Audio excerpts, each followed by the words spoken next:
Corona का कहर अब भी जारी है। इसके बीच एक नई बीमारी सामने आई है।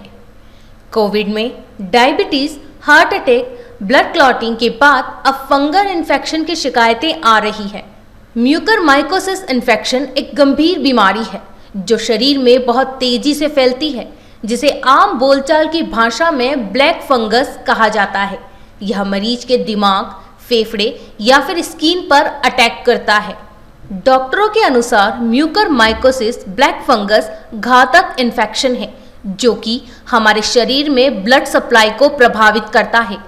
जहां पर यह ब्लैक फंगस हो जाता है वहां से आगे की ब्लड सप्लाई रुक जाती है और एक प्रकार से यह जितनी दूरी तक फैल चुका होता है वहां के नर्व सिस्टम में ब्लड की सप्लाई को डैमेज कर देता है। सर्जरी के बाद ही उतने हिस्से से ब्लैक फंगस हटाकर मरीज को बचाया जा सकता है। इस समय कोरोना वाले मरीजों को नाक में यह ब्लैक फंगस हो रहा है। शुरुआती स्टेज में ही बीमारी अगर पकड़ में आ जाती है तो मरीजों को पूरी तरह से स्वस्थ किया जा सकता है। यदि नाक में फैली है और ब्रेन या फेफड़ों तक नहीं पहुंची है तो भी मरीज के बचने के 50% के चांसेस रहते हैं। यदि फेफड़ों तक फैल गई हो तो मरीज के बचने के चांस 25% तक रह जाते हैं और यदि म्यूकरमाइकोसिस ब्लड में फैल गई तो मरीज के बचने के चांस बहुत कम हो जाते हैं। इसलिए अलर्ट रहने के साथ ही शक होने पर नेजल एंडोस्कोपी कराना बेहद ज़रूरी है। बेसिकली जब भी किसी पेशेंट के शरीर में उसकी इम्यूनिटी कम होती है, फंगस अपना असर दिखाता है और फंगस फैल जाता है शरीर में। फंगस नॉर्मली एटमॉस्फेयर में रहता है, पर चूंकि हमारी इम्यूनिटी या हमारी प्रतिरोधक क्षमता जिसको कहते हैं वो मजबूत होती है, इसलिए नॉर्मली हमको इन्फेक्ट नहीं कर पाता है। पर अगर जैसे कि कोरोना वाले पेशेंट में हम लोग कोरोना को ट्रीट करने के लिए बेसिकली 2 दवाइयाँ हैं। एक तो खून पतला करने की दवाई जो हम लोग देते हैं, दूसरा हम स्टेरॉयड देते हैं पेशेंट को। स्टेरॉयड इसलिए देते हैं कि उसकी इम्यूनिटी कम हो थोड़ी सी, ताकि जो कोरोना के कारण जो लड़ाई चल रही है फेफड़ों में, कोरोना और हमारी इम्यूनिटी के बीच में, इम्यूनिटी इतनी स्ट्रांग हो जाती है कि वो हमारे फेफड़ों को डिस्ट्रॉय करने लगती है। उसको रोकने के लिए हम लोग स्टेरॉयड देते हैं। स्टेरॉयड का हाई डोज देना पड़ता है कोरोना के पेशेंट को, और चूंकि स्टेरॉयड के हाई डोज देने से प्रतिरोधक क्षमता हमारे शरीर की कम पड़ जाती है, इस वजह से इन पेशेंट्स को फंगस होती है। मेनली डायबिटिक पेशेंट्स में ज़्यादा देखा गया है ये, और इसमें ऐसा होता है कि फंगस हमारे आँख के आसपास के हिस्से को अफेक्ट करता है और वो डैमेज करता करता ब्रेन तक चला जाता है, जो जानलेवा होता है। और दूसरी चीज़ ये है कि इसको जो ठीक करने की दवाइयाँ हैं वो एक तो शरीर को हानिकारक भी बहुत ज़्यादा होती हैं और महंगी बहुत ज़्यादा हैं, और अभी इस टाइम अवेलेबल भी नहीं है बहुत अच्छे से। तो हमें ये ध्यान रखना है कि कोरोना वाले पेशेंट्स को, इवन डॉक्टर फैकल्टी को ही मैं कहना चाह रहा हूँ, उनको ध्यान रखना है कि कोरोना के पेशेंट्स को स्टेरॉयड तो देना है, पर स्टेरॉयड ऐसे देना है ताकि हम लोग उसकी प्रतिरोधक क्षमता बस उतनी ही कम कर पाएँ कि हमारे को फंगस से इन्फेक्ट ना करे। सर, इस बार देखने का है कोरोना की दूसरी लहर चल रही है, इस बार देखना ये आ रहा है कि मृत्यु दर का जो आंकड़ा ये काफ़ी बढ़ रहा है। पिछली बार हमने देखा था कि कोरोना पॉजिटिव आ रहे थे, स्वस्थ होकर घर जा रहे थे। जी। इस बार मृत्यु दर का आंकड़ा बहुत आ रहा है। एक्चुअली ऐसा हुआ है कि कोरोना का वायरस एक आरएनए वायरस है। आरएनए 2 तरह के वायरस होते हैं, डीएनए वायरस और आरएनए वायरस। आरएनए वायरस में एक कैपेबिलिटी होती है कि वो अपने आप को चेंज करता रहता है, तो वो हमारी बॉडी की इम्यूनिटी से भी लड़ने के वक्त भी अपने आप को चेंज कर लेता है। जैसे राक्षस अपना स्वरूप बदलते हैं, उसी तरह से कुछ हद तक कोरोना का जो वायरस है उसने स्वरूप बदला है और अब वो फेफड़ों को ज़्यादा इन्फेक्ट कर रहा है, और वो मुंह और नाक के हिस्से में इन्फेक्ट करे बिना ही सीधा श्वास के रास्ते हमारे फेफड़ों में जाके, और जब तक अच्छा इन्फेक्शन सेटल नहीं हो जाता है तब तक मरीज को पता नहीं चलता, उसको बुखार ही नहीं आता है।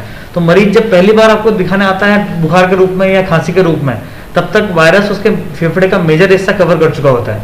तो उसको बचाने के लिए जो हमारे पास टाइम होता है वो कम होता है। हम कोई सी भी दवाई लगा दें, पर डैमेज कंट्रोल मोड में आ जाते हैं हम लोग, तो हम डैमेज कंट्रोल नहीं कर पाते ज़्यादा, इसलिए इस बार मृत्यु दर थोड़ी ज़्यादा है। सर, एक चीज़ और देखने को आएगी, जो कोरोना पॉजिटिव होते हैं वो वापस नेगेटिव भी हो जाते हैं, स्वस्थ होकर घर चले जाते हैं। जो सिटी स्कैन करवाते हैं उनमें कोई भी इफेक्ट नहीं आता है, लेकिन उनको सांस की प्रॉब्लम इस बार बहुत ज़्यादा देखिए, कोरोना का वायरस जो होता है लंग की जो धमनियाँ होती है खून की, जो ऑक्सीजन ट्रांसमिट करती हैं, उनको डैमेज कर देता है। तो लंग का वो हिस्सा जो कोरोना से अच्छी तरह से इन्फेक्ट हो चुका है वो हिस्सा काम करना बंद कर देता है, उसमें फाइब्रोसिस हो जाती है। फाइब्रोसिस होने के कारण वो हिस्सा काम करना बिल्कुल बंद कर देता है। तो हमारा जो हिस्सा है लंग का, जो काम करना बंद कर दिया है, वो कभी ठीक होता ही नहीं है। जो बचा हुआ जो अच्छा लंग है उसी से हमको ऑक्सीजन का आदान प्रदान करना पड़ता है वायुमंडल के थ्रू। पर जो डैमेज हो चुका है, इसलिए ऑक्सीजन लेवल कभी वैसा अचीव नहीं कर पाता है पेशेंट जो उसका बीमारी के पहले था। तो वो डैमेज होने के कारण ही, कोरोना के वायरस के कारण ही वो जो हिस्सा जो खराब हो चुका है, इसलिए पेशेंट को हम लोग कहते हैं कि चेस्ट फिजियोथेरेपी करो, ताकि फेफड़ों की जो बचे हुए फेफड़े हैं उसकी कैपेसिटी बढ़ाए, लड़ने की शक्ति डेवलप करे। धीरे धीरे बाय द टाइम ये मान के चलिए कि 6-8 महीने में पेशेंट अपनी पुरानी लेवल पे कुछ हद तक पहुंचने की कोशिश करता है। सर, आप हमारे दर्शकों को बताइए कि इम्यूनिटी बढ़ाने के लिए लोगों को क्या किस तरह उपाय करना चाहिए ताकि इस संक्रमण से अपने को बचाया जा सके? जी, एक तो अच्छी हमको डाइट रखनी चाहिए, हाई प्रोटीन डाइट जिसको हम लोग रिकमेंड करते हैं वो हमें करना चाहिए।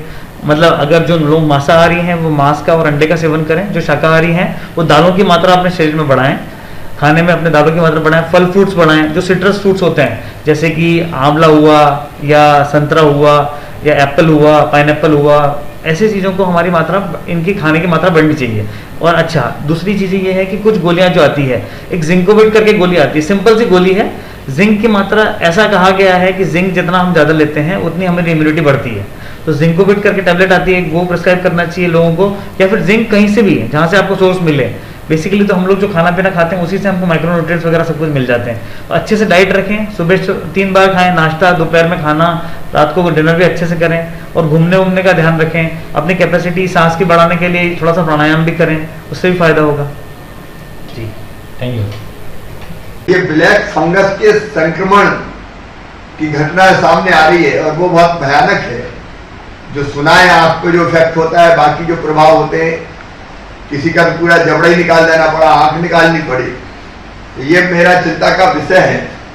इसमें नाक, मुंह, दांत, आंख, मस्तिष्क और बाकी अंग भी संक्रमित हो जाते हैं। और अभी तक 50 रोगियों की पुष्टि अब तक हुई है पूरे प्रदेश में। ये हमारी ड्यूटी है कि ब्लैक फंगस जैसी गंभीर बीमारी जो कोविड के बाद होती है उसका उपचार भी हम सुनिश्चित करें, और इसके लिए पूरे इलाज का प्रोटोकॉल जारी किया जाए। इस बीमारी के कारण क्या है, लक्षण क्या है, निदान क्या है, इलाज क्या है, सावधानी क्या रखी जानी चाहिए, इलाज के प्रोटोकॉल के अनुसार उपचार सुनिश्चित किया जाए। उपचार महंगा भी होता है, इंजेक्शन महंगा लगता है, इसलिए ऐसे मामले जो आएंगे उसमें भी राज्य शासन ऐसे पेशेंट्स को भरपूर सहयोग करेगा। वो आर्थिक दृष्टि से कमजोर हैं तो हम उनके भी निःशुल्क इलाज की व्यवस्था सुनिश्चित करने का पूरा हम प्रयास करेंगे।